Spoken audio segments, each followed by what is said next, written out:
You were not born doubting yourself. That hesitation you feel before making a decision, that fear of being wrong, that constant need for reassurance, none of that is part of your original nature. It was learned, conditioned, absorbed over time through subtle cues and repeated experiences. And just as it was learned, it can also be unlearned. Consider a child. A child doesn't question whether they should try to walk, speak, or explore the world. There is no hesitation in their attempts, only curiosity and persistence. But as we grow, we begin to absorb the messages around us. Don't do that. You'll fail. That's not good enough. Be careful. You might embarrass yourself. Over time, these external voices become internal ones. We begin to shrink our own potential in an effort to avoid discomfort. We confuse failure with identity. We internalize the belief that if we fall once, we should never rise again. And this is the tragedy, because it robs people of their essence, of their power, of their natural ability to evolve through trial. You were not meant to live in hesitation. You were meant to live in flow. So if self-doubt is something that was added to you, it means there exists the possibility of returning to what was always there underneath self-trust. And that journey begins by first identifying the source. Who made you believe you weren't capable? Where did the hesitation begin? Was it one moment, or was it a slow erosion? These are not easy questions to sit with. But this is the first act of reclaiming your mind, to trace the root of doubt, not to blame, but to understand. Because without understanding, we fall into the trap of trying to fight our doubts through sheer will. But willpower alone is not sustainable when you're trying to defeat a deeply rooted story. What's needed is clarity, awareness, and then gentle reconditioning. You don't overcome self-doubt by leaping into massive action. You rebuild trust in yourself by starting small, by doing the next right thing, consistently, by noticing how many times you've already survived the things you feared, by seeing that most of the fears you believed in never came true. Slowly, you begin to see that the voice of doubt was never yours to begin with. It was borrowed, inherited, and you can return it. That's when something subtle shifts inside. Quiet confidence starts to grow, not because you suddenly believe you're perfect, but because you remember that perfection was never the goal. Presence was. Learning was. Alignment was. That's the essence of trust. It doesn't require certainty, only connection. To yourself, to your values, to your path. You begin to act not because the path is clear, but because you are clear. You realize that doubt will always exist somewhere in the background, but it no longer controls the steering wheel. You can hear it without obeying it. That's liberation. And it is available to everyone. Because self-trust is not a privilege reserved for the lucky few. It is a discipline. One that can be rebuilt through practice, through showing up, through asking better questions, through silence, through breath, through listening to the part of you that already knows. If self-doubt was learned, then so was the forgetting of who you truly are, and so trust is the remembering, the returning. Return to yourself. That is the real work. And once you do, you will no longer need the approval of the world to move forward. You will know deeply and without noise that you are enough to begin again. Because you always were. Even if you have spent years ignoring your inner voice, it has never abandoned you. It hasn't gone silent. It has simply been drowned out. Beneath the noise of daily life, behind the opinions of others, and under the weight of expectations, that voice is still there, still speaking, still guiding. The tragedy is not that we've lost it. The tragedy is that we've stopped listening. You see, your intuition, your inner voice, is not some vague mystical idea. It is the mind's ability to integrate deep experience, wisdom, memory, and even unspoken emotional signals, all in real time. It's faster than logic, more accurate than impulse, and more personal than any external advice. Yet most people silence it, not because it's weak, but because the world is too loud. We live in an age where everyone wants to tell you who to be, what success looks like, how you should think, how you should feel, even when you should rest. And in trying to keep up with it all, we lose connection with the one voice that actually knows us. The one voice that doesn't need to impress, doesn't seek validation, and doesn't care about performance. Your inner voice is not concerned with applause. It is concerned with alignment. But trust requires presence.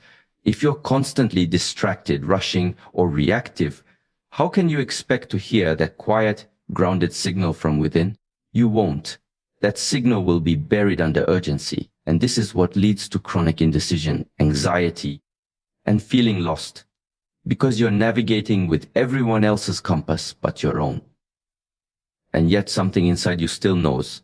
You felt it before. In those moments of stillness when something just felt right or felt wrong without explanation, that wasn't random. That was the real you showing you the way.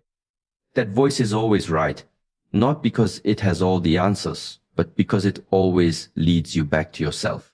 You don't rebuild trust in yourself by asking others if you're on the right path.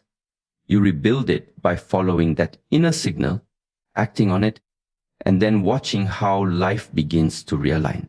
Each time you honor your inner voice, even in small decisions, you strengthen the connection. It's like training a muscle. The more you use it, the stronger and clearer it becomes. But there's a catch. The inner voice doesn't shout. It doesn't argue. It doesn't convince. It simply speaks. Calmly, directly. And if you ignore it long enough, it won't punish you. It'll just step aside. Not out of anger, but out of respect. It will wait until you're ready to listen again. So ask yourself honestly, are you living in a way that honors your inner truth, or are you constantly performing to meet external expectations? Are your choices rooted in connection or in compliance? The answers are already within you, but you must create space to hear them. This is why stillness is not a luxury, it's a necessity. Silence is not emptiness, it is a return to clarity. Your inner voice does not need to be found. It needs to be remembered. And the moment you start listening, really listening, you'll realize it's been speaking to you all along. It is never too late to come home to yourself. Because that voice inside you, it's not just whispering wisdom, it's holding your future. So listen, honor it, act on it, and your life will begin to reflect the clarity you once believed was lost. The mind is a landscape that mirrors our habits. Whatever you plant in it, doubt or discipline, fear or focus, will grow. This is why training the mind is not about achieving perfection. It's about refining direction. It's not about controlling every thought, but choosing which ones deserve your energy, attention, and belief. We often wait for motivation to arrive, as if it's a guest who will knock on our door and escort us into action. But motivation is not the spark, it is the result of movement. Clarity comes from engagement. Strength is built through repetition. And mastery, especially of the mind, comes through commitment, not convenience. The problem is not that we lack potential. It's that we haven't trained the discipline to return to ourselves. Most people think self-trust is some emotional buzzword, but it is far more tangible than that. Self-trust is built in the moments when you say, I will do this, and then actually do it. It's built when you keep your promises to yourself, even when no one is watching. Especially when no one is watching. Let's go deeper. The mind left untrained is like a river without banks. It floods in every direction, consuming everything in its path. It gets pulled by distractions, consumed by anxieties, seduced by comparison. But a trained mind, it flows with power, precision, and peace, because it has structure, it has aim. It knows how to return to stillness, no matter the chaos around it. Now, here's the part most people resist. Training your mind requires friction. It's not comfortable. You will face resistance, not just from the world, but from within. That inner voice will try to tell you it's too hard, that it doesn't matter, that you can start tomorrow. But if you listen to that voice too long, it becomes your identity. You begin to believe the voice of resistance is the voice of truth. But it's not. It's the voice of habit, and habits can be changed.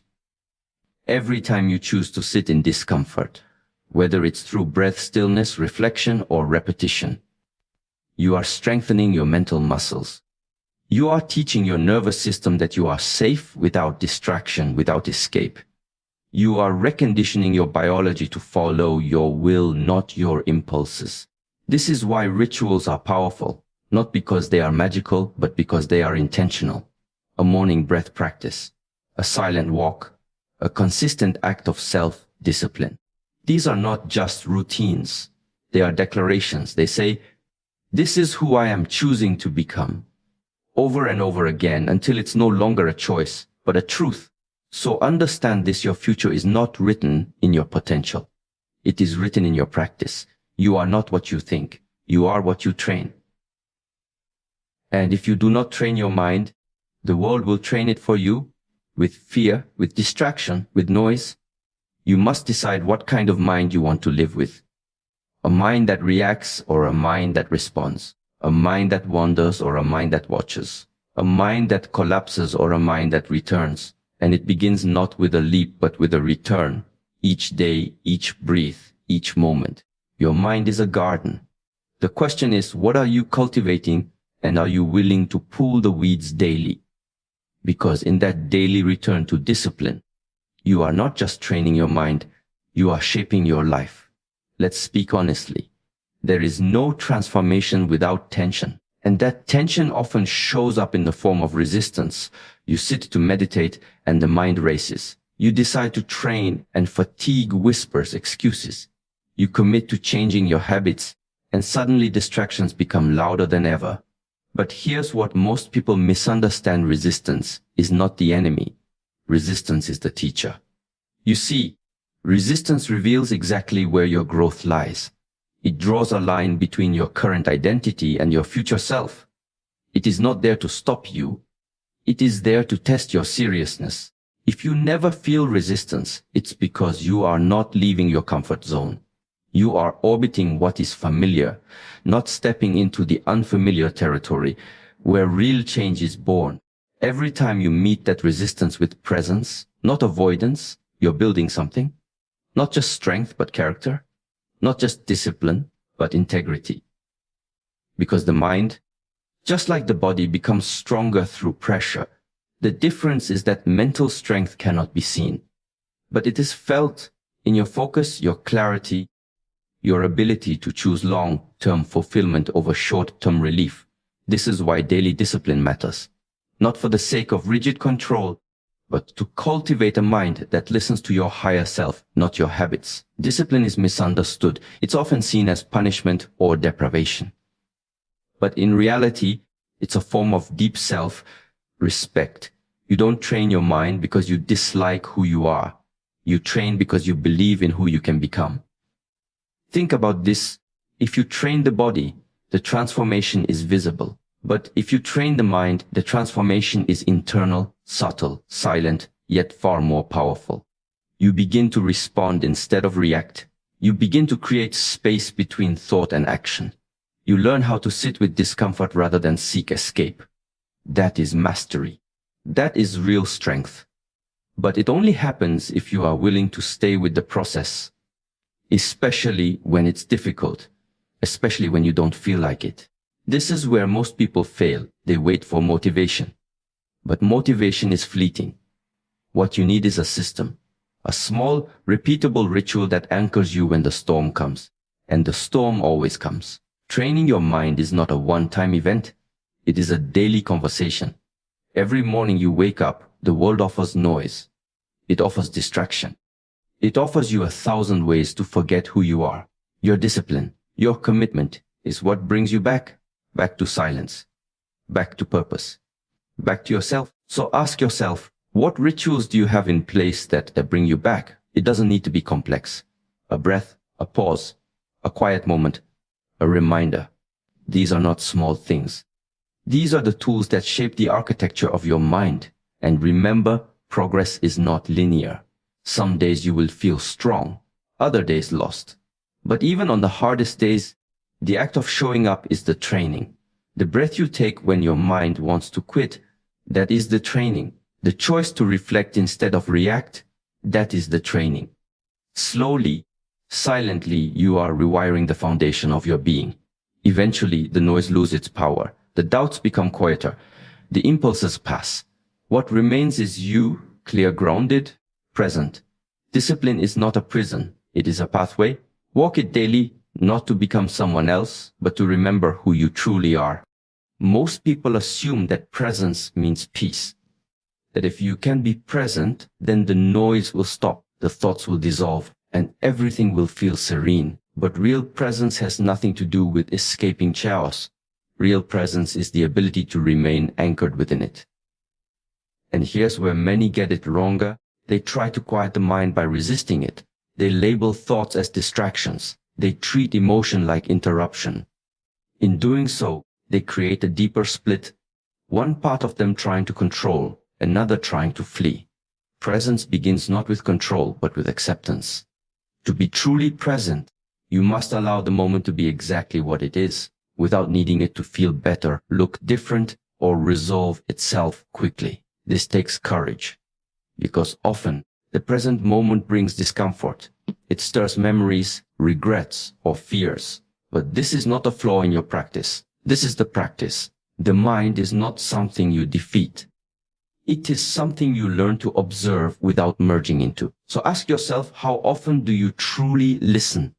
To others, to yourself, to the world around you, without adding your judgments, your projections, your rehearsed responses. That kind of listening requires stillness.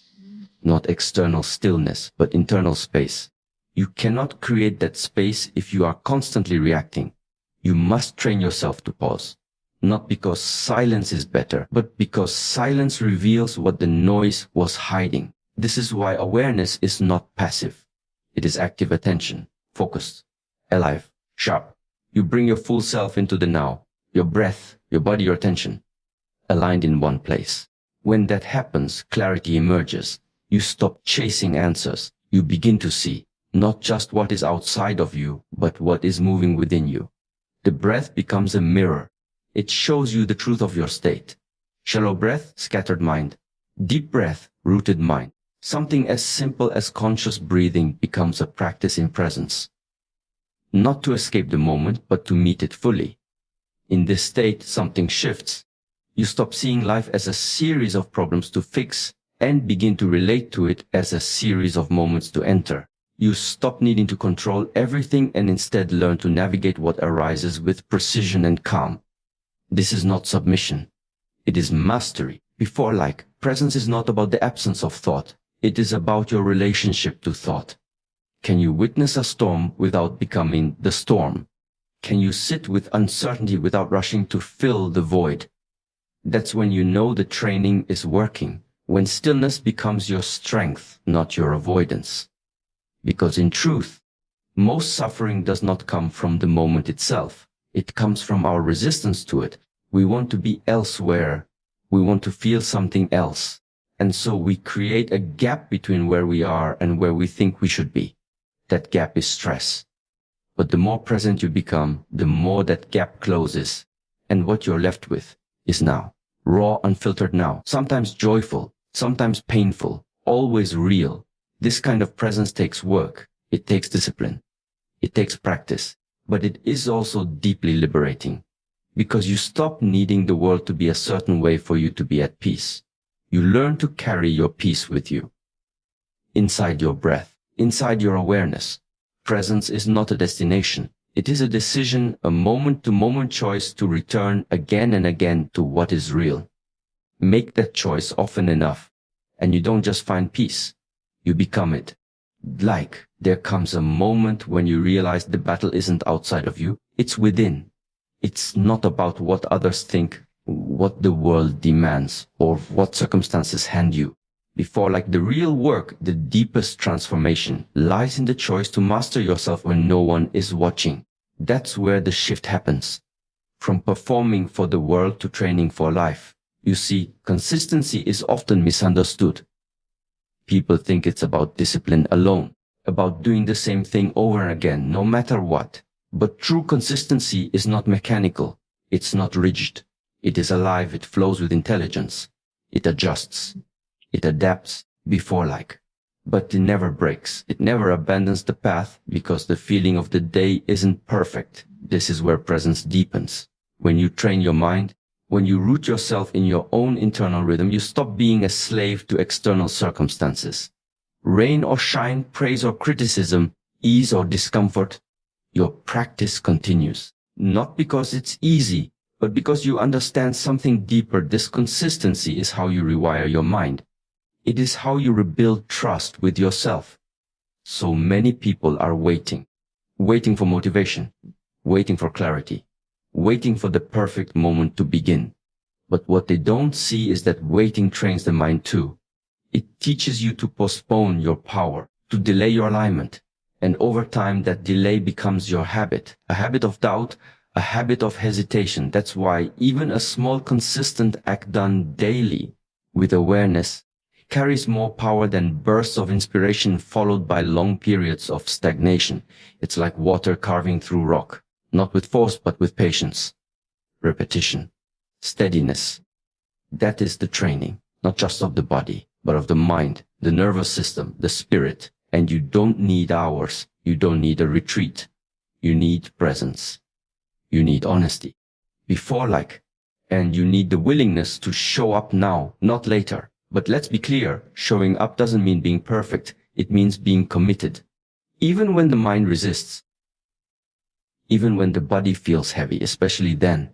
Because it's in those moments, the ones where you don't feel like it, that you're building something deeper than skill.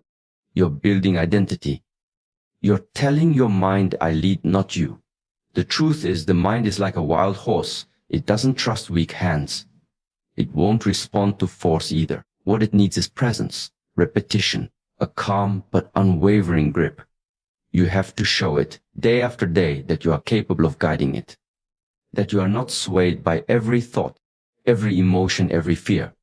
That's where the shift happens from mind running you to you training the mind. And the reward for this, it's subtle, quiet, but profound. You begin to experience an inner strength that isn't reactive. You carry peace into chaos. You carry clarity into confusion. You respond instead of reacting. You choose instead of escaping. That is the power of trained awareness. That is the mark of someone who has returned to their center. Don't train for applause. Don't train for outcomes. Train because it is who you are becoming. Make the training itself the reward. And over time, the results take care of themselves. Let the world do what it does. You show up, steady, unshaken, committed. Not because it's easy, but because your life depends on it. And one day, without realizing it, you look back and see every step, every breath, before like every repetition it made you. It brought you home to yourself.